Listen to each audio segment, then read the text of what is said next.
Hello students, today I am going to start 11th class physics, 4th chapter motion in a plane।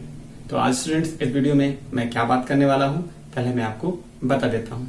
तो student इस video में आज मैं discuss करने वाला हूँ unit vectors, orthogonal vectors, position vectors and displacement vectors. Because ये exam point of view से इंपॉर्टेंट है, इसलिए मैंने टाइप्स ऑफ वेक्टर से इसको अलग सेपरेट वीडियो बनाया है। तो स्टूडेंट करते हैं वीडियो की शुरुआत और समझते हैं क्या होता है यूनिट वेक्टर्स और orthogonal vectors, then position vector and then displacement vector. तो करते हैं वीडियो की शुरुआत। ऑलरेडी मैंने स्टूडेंट्स आपको पोलर वेक्टर तक क्लियर कर दिया है। अब आपको मुझे बताना है यूनिट वेक्टर्स क्या होता है, यूनिट वेक्टर्स और उस पर बेस्ड कैसी प्रॉब्लम बनती है वो बताऊंगा मैं आपको। Orthogonal vectors, position vector and displacement vector. तो स्टार्ट करते हैं पहले यूनिट वेक्टर। क्या होता है student unit vector? Unit vector को आप सिंपल इस तरह से भी डिफाइन कर सकते हो। ओके, कैसे कर सकते हो? जैसे जीरो वेक्टर को डिफाइन किया था कि a vector whose magnitude is 0 and it has arbitrary direction. तो वैसे यहां भी कर सकते हो आप। क्या होगा? A vector whose magnitude is unit. ऐसा वेक्टर ले लिया आपने जिसका मैग्नीट्यूड क्या है? Unit, but it has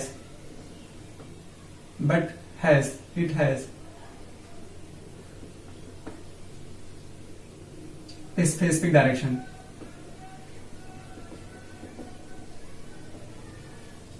okay students, तो ये इसकी डेफिनेशन हो जाती है। बट इसको और सिंपल वे में आप डिफाइन करोगे तो बहुत अच्छी सी डेफिनेशन जो मैथमेटिक्स जो फॉर्मूले से निकल के आती है वो क्या होती है? A vector divided by its modulus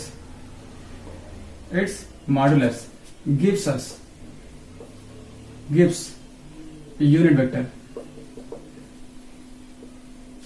in its direction। कैसे? इसको मैं आपको क्लियर कर देता हूं। ये डेफिनेशन बहुत प्रॉपर है और इसको आप लर्न भी कर लो। जैसे मैं बोलूं एग्जांपल के तौर पर velocity of particle, velocity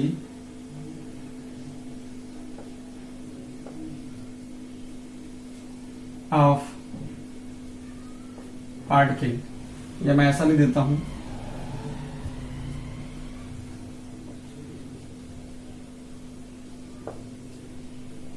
velocity of particle कितनी है? 10 मीटर पर सेकेंड ड्यू ईस्ट, ऐसा मैंने बोला। ठीक है, अब ड्यू ईस्ट में क्या है? पार्टिकल की जो वेलोसिटी है वो टुवर्ड्स ईस्ट है और कितनी है? 10 मीटर पर सेकेंड। तो मैं इसको ऐसे ले सकता हूं वेलोसिटी 10 मीटर पर सेकेंड और क्या हो जाएगा? ये हो जाएगा ईस्ट। ओके, तो मैंने इतनी इंफॉर्मेशन यहां से दे दी। अब मैं इसको बनाता हूं कि मैंने ये वेलोसिटी बनाई यहां से, ये इनिशियल पॉइंट था और ये फाइनल पॉइंट था वेलोसिटी का। तो मैंने इसको 10 पार्ट में डिवाइड कर दी। 1 2 3 4 5 6 7 1 2 3 4 5 6 7 8 9 10। मैंने यहां तक इसको बना दिया। 1 2 3 4 5 6 7 8 9 10 यहां तक आपने इसको कर लिया। ये हो गया आपके पास वेक्टर्स और ये हो गया वेलोसिटी का वेक्टर। कितना है? 10 मीटर पर सेकेंड और इधर कैसी है? ईस्ट। इसको मैंने क्या बोला? ईस्ट है ये। ओके, अब क्या करो? आप इस वेक्टर को, वेक्टर ए को इसके मॉड्यूलर से डिवाइड कर दो। किससे? इसके मॉड्यूलर से डिवाइड कर दो। तो क्या मिलने वाला है? मैंने बोला है इट गिव्स यूनिट वेक्टर। अगर वेलोसिटी का है तो हमने कहा वी कैप मिल गया। क्या मिल गया? V cap. तो ये हो जाएगा वी कैप। अगर यही होता अभी वेक्टर ए होता तो आप क्या लिखते? अगर ये होता vector A is equal to 5 metre पर सेकेंड, ठीक है, तो आप क्या लिखते? इसको लिखते आप vector A cap is equal to vector A upon mod vector A का मॉड। तो ऐसा लिखते हैं आप, इस तरह से आप यूनिट वेक्टर फाइंड कर लेते हैं। मतलब क्या हुआ, ये इन्फॉर्मेशन कैसा दे रहा है कि आपने टोटल देखा, टोटल आपके पास कितना था 10, उसको 10 से डिवाइड कर दिया तो आपको इतना मिल गया। कितना मिल गया? इतना वेक्टर मिल गया। और ये वेक्टर क्या बता रहा है? ये बता रहा है कि वेक्टर जो ये आया है 10 मीटर पर सेकेंड वो 10 यूनिट से मिलकर बना होगा और सबकी डायरेक्शन कैसी है? टुवर्ड्स ईस्ट है। तो मतलब आपको स्पेसिफिक डायरेक्शन मिल गई और उसका मैग्नीट्यूड मिल गया। इसकी डायरेक्शन कहाँ है? इसकी डायरेक्शन टुवर्ड्स ईस्ट है। तो सिंपल वे आप समझ गए कि a vector divided by it's modulus gives us what? It gives us unit vector. तो आपको स्टूडेंट यूनिट वेक्टर क्लियर हो गया होगा। अब मैं बात करता हूं ऑर्थोगोनल यूनिट वेक्टर्स की। क्या होता है ऑर्थोगोनल यूनिट वेक्टर्स? वो भी देख लेते हैं। ऑर्थोगोनल यूनिट वेक्टर्स, तो आपको मालूम रहेगा कि ये कैप से होता है। वेलोसिटी का है तो वेलोसिटी वी कैप कर दीजिए, वेक्टर ए है तो ए कैप कर दीजिए। ओके, अगर आपके पास वेक्टर बी है तो बी कैप कर दीजिए। वो होता है यूनिट वेक्टर्स। तो ऑर्थोगोनल वेक्टर्स कैसे होते हैं? इफ द वेक्टर्स हैविंग, क्या होगा? If the vectors having equal or unequal magnitude, ये चीज होती है magnitude, but both are act, if both are act at 90 degree to each other, अगर ऐसा हो जाए मतलब क्या हो जाएगा? अगर वेक्टर्स इक्वल हो या अनइक्वल हो और वो अगर 90 डिग्री पर एक दूसरे से काम कर रहे हैं, both are act 90 degree to each other, then such vector are called orthogonal vectors. क्या बोलोगे आप इनको? इनको बोलोगे ऑर्थोगोनल वेक्टर्स। ओके स्टूडेंट्स, ये हो गए ऑर्थोगोनल। ऑर्थोगोनल वेक्टर्स मतलब क्या हो गया कि जैसे आपके पास कैसे वेक्टर्स हो गए, मैं मान लेता हूं आपके पास कि ये होता है in X Y Z axis of coordinate system. Net system क्या होता है ये? अगर कोऑर्डिनेट सिस्टम की बात करोगे तो आपके पास ये निकल के आता है एक्स वाई जेड एक्सिस में, ये आ गया, ये आ गया और ये आ गया।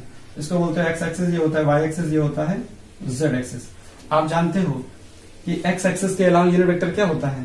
एक्स एक्सिस के अलावा यूनिट वेक्टर्स, मैं इसको हटा देता हूं। एक्स एक्सिस के अलावा यूनिट वेक्टर होता है आई कैप। क्या होता है? आई कैप। इसके अलावा होता है आई कैप, इसके अलावा होता है जे कैप, इसके अलावा होता है के कैप। ओके, और ये दोनों वेक्टर्स कैसे हैं? ये तीनों वेक्टर्स एक दूसरे के म्यूचुअली परपेंडिकुलर हैं, कुछ ऐसे होंगे। ओके, ये ऐसे बन गए आपके वेक्टर्स। ये तीनों वेक्टर कैसे हो गए? ये हो गए ऑर्थोगोनल वेक्टर्स। अगर वेक्टर्स क्या हो? म्यूचुअली परपेंडिकुलर हो जाएं, इनका मैग्नीट्यूड कुछ भी हो सकता है इक्वल हो सकता है डिफरेंट हो। तो आप समझ जाना कि ये वेक्टर कैसे हो गए? ये हो गए orthogonal vectors. Along x axis जो वेक्टर वर्क करता है उसे बोलते हो आई कैप, और जो वाई एक्सिस में होता है यूनिट वेक्टर उसे बोलते हो जे कैप। तो आप यहां से देख सकते हो, इधर आई जे के आ गया, तो आई जे को क्या बोलते हो? I J cap, I J cap, I cap, J cap, K cap are the unit vectors, orthogonal unit vectors are the unit vectors along x, y, z axis। ओके, तो ये आपको माइंड में रखना है कि x एक्सिस, y एक्सिस और z axis के along यूनिट वेक्टर्स क्या होते हैं, क्योंकि यहां पे क्वेश्चन फॉर्म होता है। जैसे मैं आपको दे दूं क्वेश्चन ऐसा, वेलोसिटी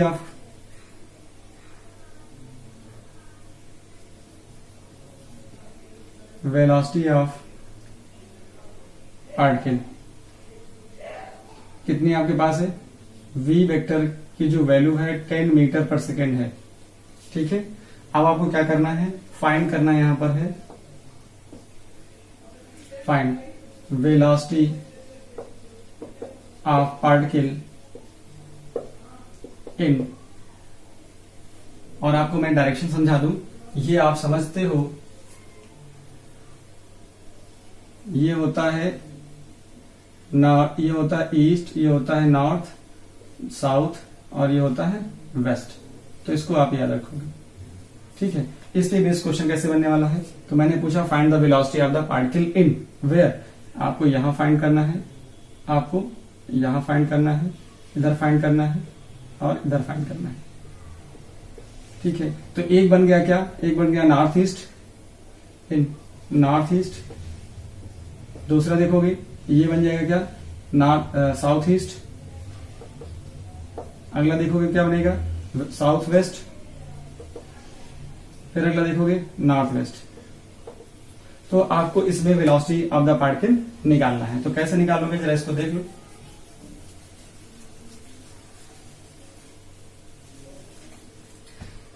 जब आप ऐसा निकालने जाओगे तो आपको क्या चाहिए, फिगर चाहिए। तो आप डायरेक्शन शो कर लो, ये हो गया नॉर्थ, ये हो गया नॉर्थ, ये साउथ, ये ईस्ट, और ये हो गया वेस्ट।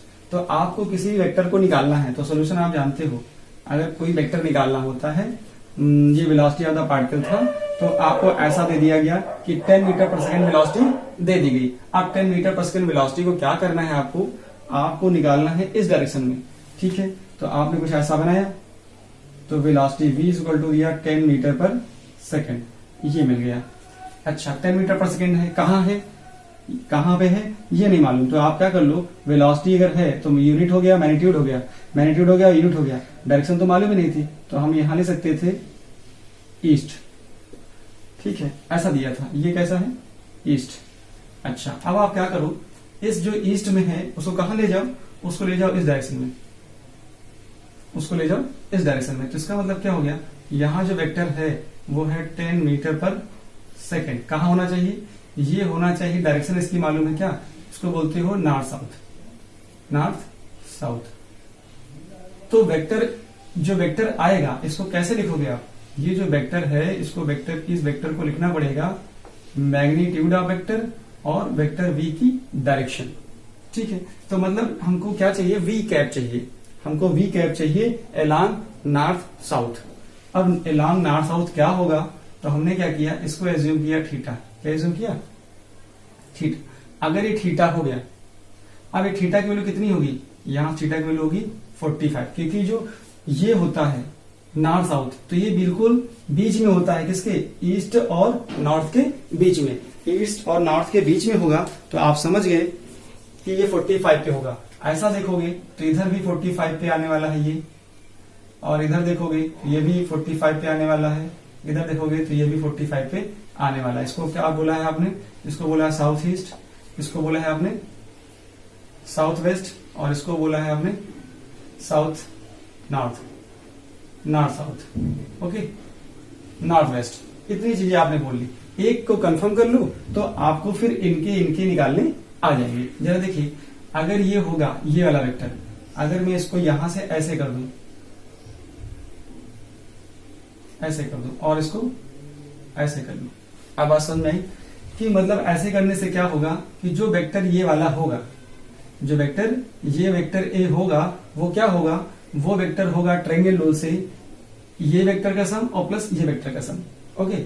मतलब ये सम और प्लस इसका सम, ये वाला, ये होगी फर्स्ट साइड, ये होगी सेकंड साइड, ये होगी थर्ड साइड। तो आप ट्रायंगल रूल में जानते हो कि if two sides are taken in same order then resultant is represented by third side in opposite order.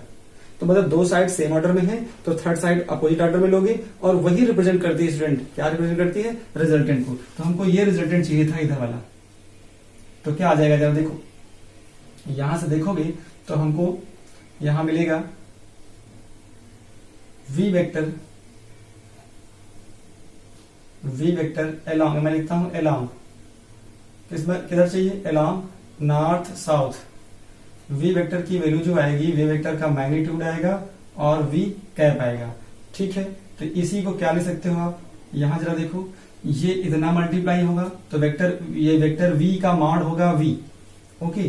तो यहां पे आ जाएगा कितना, वेक्टर v का मॉड, यहां पे आ जाएगा cos थीटा, ये वाला टर्म कितना आएगा, ये वाला आएगा टर्म cos थीटा, मतलब वेक्टर v कॉस थीटा, और इधर वाला टर्म कितना आएगा, vector v sine theta. Okay, तो यहां से इतना आया, और ये आएगा इस एक्स, ये इस एक्सिस में होता है वेक्टर आई कैप। किसमें होता है, आई कैप। इधर वाले में होता है जे कैप। आप समझ रहे हैं एक्स एक्सिस और वाई एक्सिस। तो अगर एक्स एक्सिस और वाई एक्सिस कंसीडर कर लें तो ऐसा मिलेगा कि यहां हो गया कितना, आई कैप प्लस मॉड वी, यहां पे आएगा साइन थीटा और जे कैप। तो हम इस वेक्टर को क्या ले सकते हैं, वेक्टर v की जो वैल्यू आने वाली है वो मॉड v दोनों में कॉमन है, और अंदर मिल गया कितना, I cos theta, I cap cos theta plus J cap sine theta. Theta की वैल्यू आपको क्लियर है स्टूडेंट, क्या क्लियर है, और v मॉड की वैल्यू कितनी दी गई है, 10, क्योंकि आपको 10 मालूम है। इसका मॉड क्या हो जाएगा, मॉड निकालोगे तो सिर्फ 10 आएगा, तो यहां रखोगे 10, यहां से आएगा I cos 45 plus J cos sine 45। तो इस तरह से आप देखोगे कि cos 45 sin 45 की वैल्यू 1/√2 होती है, तो यहां से आएगा 10, यहां पे आई 1/√2 plus J cap 1/√2 into 1/√2, √2 common हो जाएगा, 10/√2 आई कैप प्लस जे कैप।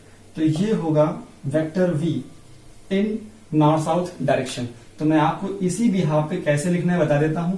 ऊपर जे प्लस होता है, नीचे का जे माइनस होता है, इधर जे प्लस होता है, इधर का जे, इधर का आई माइनस होता है। तो देख लीजिए, अब आपको समझ में आसानी से आ जाएगा। मैं अगर बात करूं किस चीज की, मैं बात करूं, अब बात करता हूं मैं इसकी, ओके,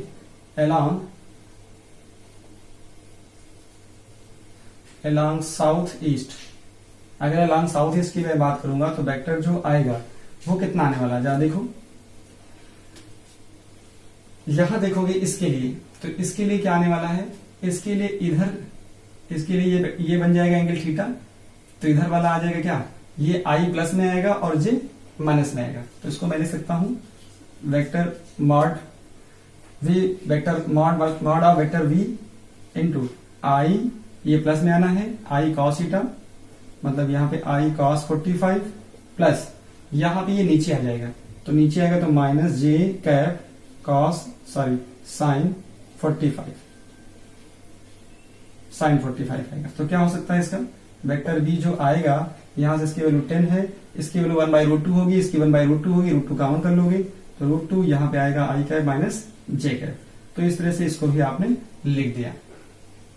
अब आप अगर और लिखना चाहते तो क्या लिख सकते थे यहाँ पे, मैं इधर हटा देता हूं, चलिए मैं बता देता हूं। यहाँ पे अगर यहां देखोगे आप, एक तो मैं यहां बता दूं, along, कौन सा, along ये south west, along south west. South west देखोगे तो क्या आएगा, जाके साउथ वेस्ट देखोगे तो वेक्टर v की जो वैल्यू आने वाली है, वेक्टर मॉड v वेक्टर तो कॉमन हो जाएगा, ओके, जैसे यहां कॉमन हो गया था, कॉमन हो गया था। जरा इसके लिए बात करूं तो इसके लिए क्या आएगा, ये भी नेगेटिव है, ये भी नेगेटिव है, तो यहां से क्या आने वाला है, यहां से आएगा 10, यहां से आ जाएगा, यहां पे आएगा आई कैप कॉस, मैं यहां नहीं लिख पा रहा हूं, मैं यहां लिखता हूं, वेक्टर v का जो मॉड होगा ये कॉमन रहेगा, और ये क्या होगा, यहां पे आएगा आई कैप कॉस, ये माइनस में रहेगा, आई कॉस 45, माइनस में ये भी आएगा क्योंकि ये भी माइनस में, ये भी माइनस में, तो माइनस जे कैप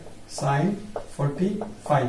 तो यहां देखोगे आप जो वेक्टर v आने वाला है 10, इसकी वैल्यू 1/√2, इसकी वैल्यू 1/√2, कितना आ गया, जाके √2 कॉमन रहेगा, और माइनस भी दो जगह है, minus I cap minus J cap, चाहे इतने पे छोड़ दीजिए, चाहे तो आप माइनस कॉमन कर लीजिए। एक चीज और बता दूंगा खाली मैं आपको, अगर मैं बात करूं यहां से along, along बच रहा क्या, north west, north west. North west की बात करोगे तो क्या देखोगे, जो आपके पास वेक्टर v आने वाला है वो कैसा होगा, वो वेक्टर होगा, मॉड कॉमन कर लोगे, देखो यहां से मॉड कॉमन हो गया, अब देखना है ये, इसको फॉलो करो, मॉड वेक्टर v कॉमन हो गया, i और j देखने हैं। अब यहाँ पे क्या होगा, यहाँ j प्लस में है और i माइनस में है, तो मैं लिख सकता हूं कितना, minus I cap cos theta plus J cap sine theta. ये बात समझ में आई आपको स्टूडेंट, मैंने कैसे लिख दिया, जरा देखो यहाँ पे ये j प्लस में है तो j वाला टर्म प्लस में हो गया, और i माइनस में है तो यहाँ देखो i माइनस में कर देंगे सेम रहेगा, तो यहाँ से cos 45 होगा sin 45 होगा, तो रिजल्ट कितना आ जाएगा, तो यहाँ से आ जाएगा इसका होगा 10 और यहाँ से आएगा माइनस आई रूट टू cos 45 होगा cos 45 plus j cap sin 45। तो यहां से हमारा रिजल्ट कितना आ गया, ये हमारा रिजल्ट आ जाएगा 10 root two in bracket minus I cap plus J cap. तो यहां से स्टूडेंट ये आंसर हो जाता है। इस तरह से आपने सारे यूनिट सारी वेलोसिटी निकाल दी आपने निकाल दिया in north east, south west and north west. तो इस तरह से यूनिट वेक्टर्स पे क्वेश्चन बन सकता है। ओके स्टूडेंट्स, अब मैं बात करता हूं पोजीशन वेक्टर्स की। बहुत आसान है, केवल आपको स्टूडेंट ये समझना है कि कैसे यूनिट वेक्टर आप हैंडल करोगे। तो उसके लिए कुछ नहीं करना है, सिर्फ वेक्टर का रिजोल्यूशन करना है। वेक्टर ए हो, वेक्टर बी हो, वेक्टर वी हो, उसको रिजोल्व कर दीजिए साइन थीटा और कॉस थीटा में, फिर आप वैल्यू पुट कर लीजिए। हो सकेगा तो आपको एंगल दे दिया जाएगा, 45 जरूर नहीं है, आपको हो सकता है कोई एंगल दे दे, उस पर रिजोल्यूशन करना पड़े। ओके स्टूडेंट्स, हम लेते हैं पोजीशन वेक्टर। बहुत इंपॉर्टेंट स्टूडेंट पोजीशन वेक्टर है। पोजीशन वेक्टर क्या होता है? पोजीशन वेक्टर पोजीशन, जैसे मुझे पोजीशन बतानी हो अपनी विथ रिस्पेक्ट टू यू, तो एक जरूरत पड़ती है ना किसी का रिप्रेजेंट देना पड़ता है। जैसे हम कहीं जाएं और कोई मुझे ना पहचानता हो तो हम क्या करेंगे, हम रेफरेंस देंगे कि मैं उनका बेटा हूं और वहां से आया हूं। ऐसा जैसे आपको मैं नहीं जानना हूं तो आप मुझे बताओगे कि मैं यहां से हूं, मेरे पापा ये हैं, मतलब एक रेफरेंस देना पड़ता है। तो वैसे ही किसी चीज को डिफाइन करने के लिए एक रेफरेंस पॉइंट चाहिए। तो फिजिक्स में रेफरेंस पॉइंट हम ओरिजिन को लेते हैं। ओके, तो पोजीशन वेक्टर क्या होता है? पोजीशन वेक्टर गिव्स क्या करता है? पोजीशन वेक्टर को समझने के लिए मैंने आपको रेफरेंस पॉइंट बता दिया कि पोजीशन वेक्टर क्या होता है। आ वेक्टर विच गिव्स, मैं क्या लिखूंगा इसकी डेफिनेशन सिंपल सा, a vector which gives position of particle, position of particle with respect to reference point. अब रेफरेंस पॉइंट समझ गए आप क्या होना है? रेफरेंस पॉइंट यहां पर ओरिजिन ही लेना है student. Reference point at any instant, किसी भी समय पर ओरिजिन के रिस्पेक्ट में आप बता सकते हो ये पोजीशन ऑफ द पार्टिकल है, और वही पोजीशन वेक्टर को रिप्रेजेंट करता है at an instant, called position vector. तो ये हो गया आपके पास पोजीशन वेक्टर। कैसे देख रहे हो उसको जरा देखो। हमने ये ले लिया एक्स एक्सिस और ये हो गया वाई एक्सिस। तो हमने कहा हमारी पोजीशन ये है अभी, कौन सी है? ये। तो इस पोजीशन को शो करने के लिए हमने रेफरेंस पॉइंट ले लिया O, और इसका होता है 0,0। तो यहां से मैंने देखा इसको ज्वाइन कर दिया और ये वेक्टर हो गया O। तो इसका मतलब पोजीशन वेक्टर क्या हो गया? पोजीशन वेक्टर ऑफ P हो गया पोजीशन वेक्टर। इसको मैं ऐसे लिखूं तो ज्यादा अच्छा होगा। Position vector of P is equal to क्या हो जाएगा? ये हो जाएगा OP वेक्टर। OP वेक्टर को मैं ले सकता हूं क्या? R vector. अब जो R वेक्टर होगा इसकी पोजीशन x, y होगी। क्या होगी? x, y होगी। अच्छा, यहां से क्या मैं सकता हूं? इसको ले सकता हूं, इसको मैं ऐसे कर सकता हूं परपेंडिकुलर ड्रा करके, इसको ऐसे कर सकता हूं। इधर देखूंगा तो अलॉन्ग एक्स एक्सिस ये होता है आई कैप, इधर देखूंगा तो along Y axis J cap होता है। These are the unit vectors. अब जरा देखो, ये कुछ ना कुछ लेंथ है, कितनी है? ये वाली है x, कितनी? x, और इधर वाली कितनी है? ये है y। तो इसका मतलब है ये लेंथ प्लस ये लेंथ इसके सम के इक्वल हो जाएगा। Vector using triangle law vector addition, triangle law of vector addition.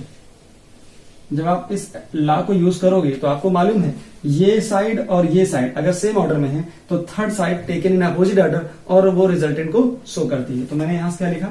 मैंने यहां से लिखा वेक्टर R, जो होगा वो होगा एक्स आई कैप प्लस यही वाला शिफ्ट कर दोगे इधर तो ये हो गया y जे कैप।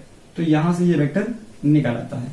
इस तरह से आप किसी भी पार्टिकल की पोजीशन को स्टूडेंट शो कर सकते हो, और मैं इस तरह के न्यूमेरिकल से आपको और अच्छे से क्लियर कर देता हूं। मान लो मैंने ऐसा कोई एग्जांपल ले लिया, मैंने कहा पोजीशन ऑफ द पार्टिकल, ऐसी कुछ है, एक पार्टिकल यहां पे है और एक पार्टिकल यहां पे है। तो मैंने नेमिंग कर दी 1 2 3,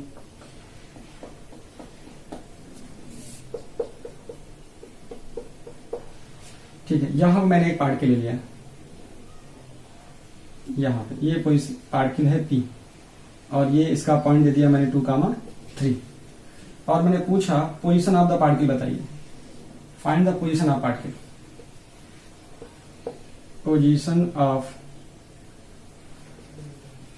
position vector of particle P।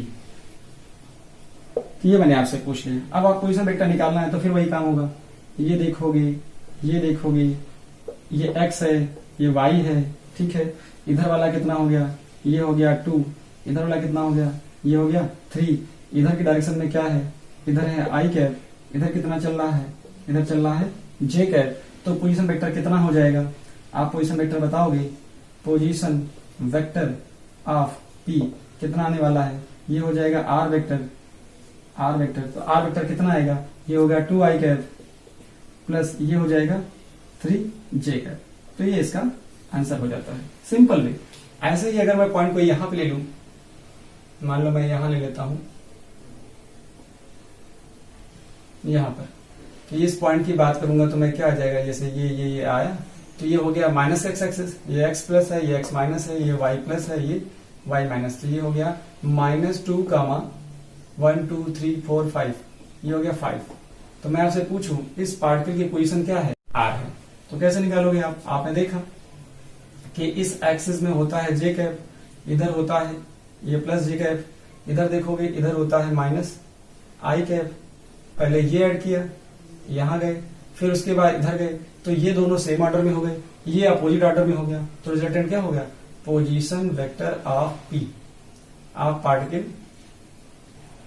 p क्या आ जाएगा, ये आ जाएगा, यहां से O है, यहां पर P, तो OP वेक्टर आया, OP वेक्टर R वेक्टर हो गया। और इस R वेक्टर को क्या लिखोगे, -2i cap plus 5j cap, इतना होता है। तो इस तरह से स्टूडेंट आप पोजीशन वेक्टर इजिली फाइंड कर सकते हो। Okay students, now we take displacement vector. ये भी बहुत आसान सा वेक्टर है। व्हाट इज डिस्प्लेसमेंट वेक्टर, तो पहले डेफिनेशन आप देखो। पोजीशन वेक्टर आपको स्टूडेंट समझ में आ गया होगा कि a vector which gives position of the particle with respect to reference point at any instant. तो in the same way displacement vector भी आप डिफाइन कर सकते हो। डिस्प्लेसमेंट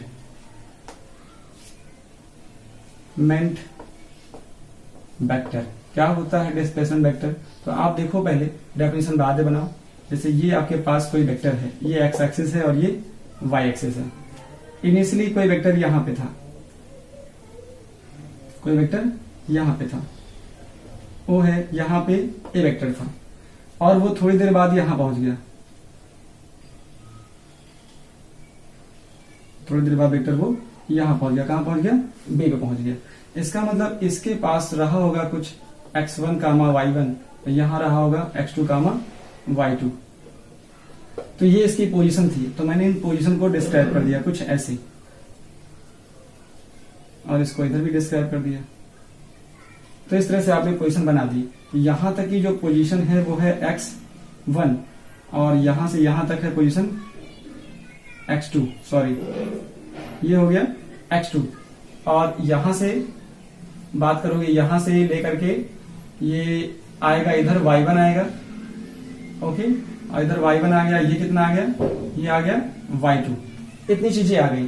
तो अब जरा देखो आप, पोजीशन वेक्टर जो होगा वो यहां से, ये फर्स्ट पोजीशन है और ये इनिशियल पोजीशन है और ये फाइनल पोजीशन है। तो इसका मतलब डिस्प्लेसमेंट कहां से हुआ, डिस्प्लेसमेंट यहां से यहां तक हो गया। कितना हो गया डिस्प्लेसमेंट स्टूडेंट आपका, हो गया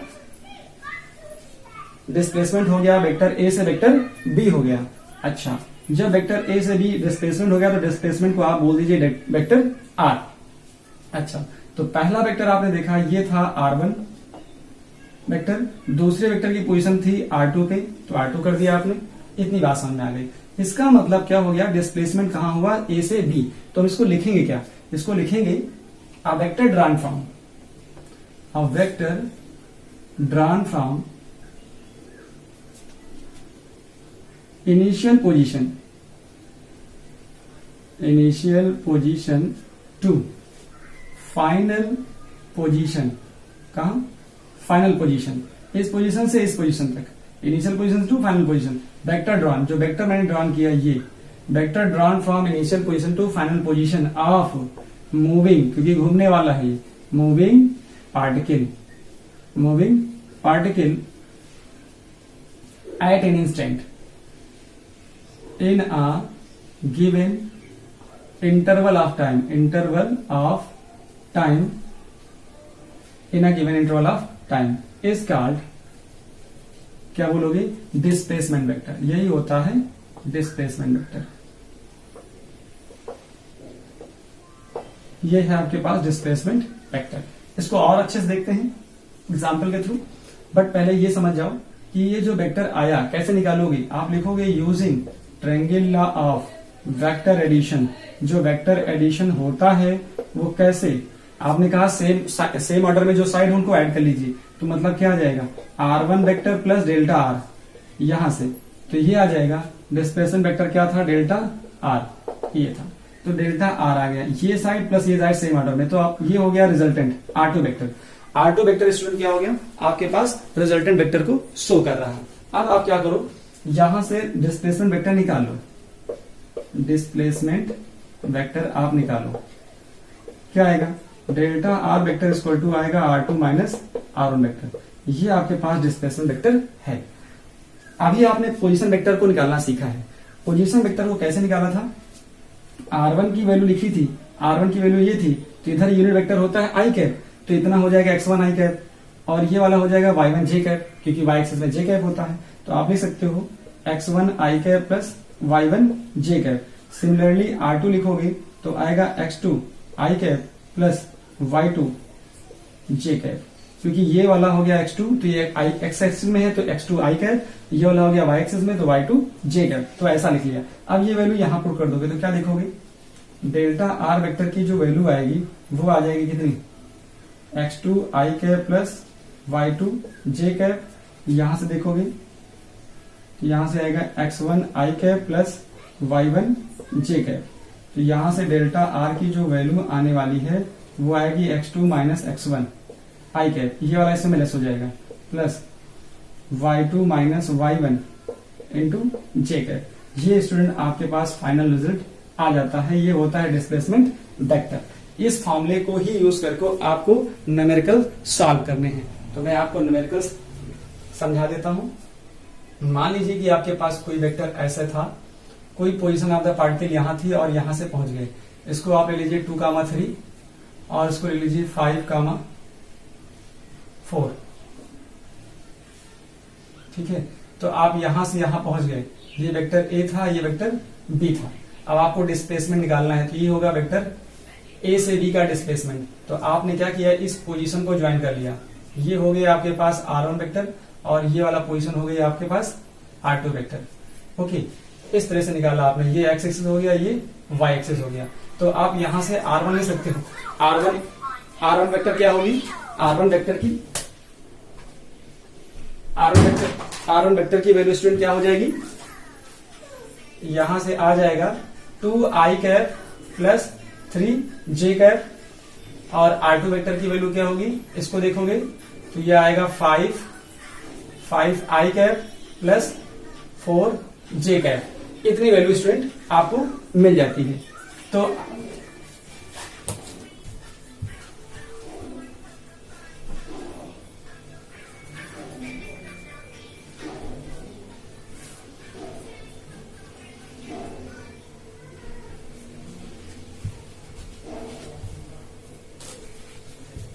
आप देखोगे स्टूडेंट यहाँ पे R1 कैसे निकाला आपने। R1 निकालना है तो इस वेक्टर को देखोगे, यहाँ पे ऐसे करोगे और ये देखोगे, और आपको मालूम है एक्स एक्सिस के लॉन्ग प्लस आई कैप होता है, वाई एक्सिस के लॉन्ग प्लस जे कैप होता है। ओके, तो आप देखोगे इसका निकालना है तो 2i cap plus 3j cap हो गया। R2 निकालोगे तो यहां देखोगे 5, ये I में आएगा तो 5 I कैप, और ये चला गया 4 J कैप। तो मैंने इतना लिख दिया। अब डेल्टा आर निकालना है, displacement vector. Displacement vector delta R की जो वैल्यू होगी वो होगी R2 vector minus R1 vector.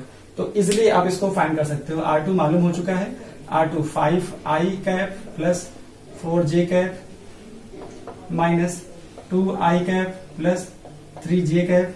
तो यहां से देखोगे I में लेस कर दीजिए, तो 5 minus 3I cap plus 4 minus 3J cap. तो यहां देखोगे तो 2I कैप आएगा और ये आएगा प्लस 1 आएगा J कैप। तो यहां तक डिस्प्लेसमेंट वेक्टर स्टूडेंट निकालना आसान हो जाता है। एक क्वेश्चन मैं आपको इसलिए और करा देता हूं।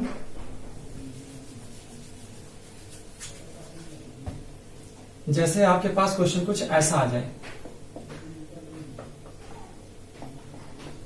ठीक है, आपके पास ए वेक्टर कुछ यहां पे था 1 2 3, ये हो गया 3 कामा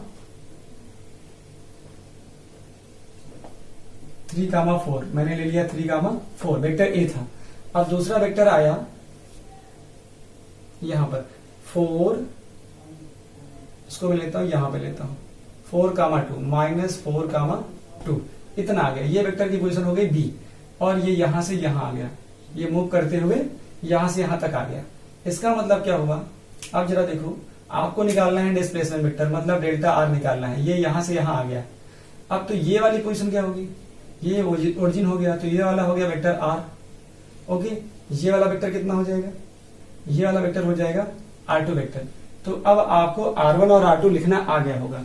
R1 लिखना है तो क्या होगा, ये x में है, ये y में है, तो R1 वेक्टर की वैल्यू क्या होगी 3I cap plus 4J cap. Okay, वैसे ही यहाँ पे x है, ये y है, तो ये नेगेटिव एक्सिस में है। इसका मतलब नेगेटिव एक्सिस में होता है माइनस, नेगेटिव एक्सिस में क्या होता है I होगा, इधर I ही होना है। तो इधर क्या वैल्यू दी गई, इधर -4 दे दिया गया। तो R2 की वैल्यू कितनी आ जाएगी, -4I cap plus 2J cap, इतना हो गया। अब यहां से डेल्टा आर निकाल लीजिए, displacement vector R2 minus R1। तो आप जरा देखोगे R2 minus R1, R2 minus R1 का मतलब ये माइनस ये करना है, -4I cap 2J cap minus करोगे क्या आएगा 3I cap plus 4J cap. तो यहां से इसमें से लेस करोगे तो ये हो गया माइनस, यही माइनस हो गया, तो ये हो गया -7I कैप। और जब इसको ओपन करोगे तो ये हो जाएगा -4, तो ये हो जाएगा 2 माइनस 4J कैप। तो यहां से आंसर आएगा -7I कैप, और ये हो जाएगा -2, ये हो जाएगा प्लस 2J कैप। ओके बेटा, यहां से इस तरह से आपका कॉन्सेप्ट पोजीशन वेक्टर का, डिस्प्लेसमेंट वेक्टर का, यूनिट वेक्टर का एंड ऑर्थोगोनल यूनिट वेक्टर का कॉन्सेप्ट क्लियर हो जाता है। ओके स्टूडेंट्स, एट लास्ट में यही कहूंगा, अगर आपको सारे कॉन्सेप्ट क्लियर होते जा रहे हैं और आपको वीडियो अच्छा लग रहा है तो बस इतना ही करिए, आप इसको जितना ज्यादा हो सके शेयर करिए, लाइक करिए, और चैनल को सब्सक्राइब नहीं किया है तो कर लीजिए। Okay student, thank you so much.